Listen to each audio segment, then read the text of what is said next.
Sai Ram friends, मु आज प्रस्तुत करने को जाऊँ चटपटी मसला पुर दिया मंडा पिठा।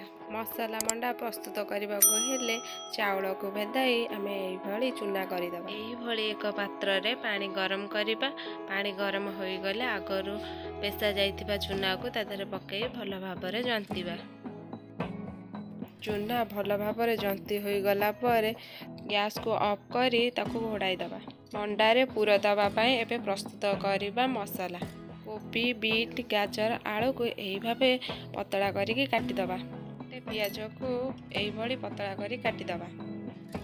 एबे कढ़ाई बसाई से सोरिष तेल दबा। पंच फुटण पकाइबा परे आगरू कटा जाइथिबा पियाज और परिबा को पकाइबा। पकाई भाजिबा।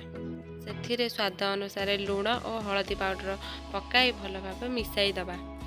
एबे किछि समय पाई परिबा को घोड़ाई दबा। परिबा को सिझिबा पाई छाड़िबा। परिबा सिझी गला पर सेथिरे अल्प लंका गुंड जीरा गुंड और चाट मसला पकाई भल भाव मिसाई दबा। एबे पिठा पाई पूरा आमर प्रस्तुत हो सारी। एबे आगरू प्रस्तुत हो रहिथिबा चाउल चूना जंता को अलगा एक जगह को बाहर करदबा। प्रस्तुत हो सारी पूर को मध्य अलगा एक जगह को बाहर करदबा।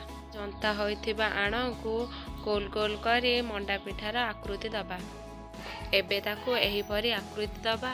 आगरू प्रस्तुत हो रहिथिबा पूर को पसाई चारिपटू बंद करदबा।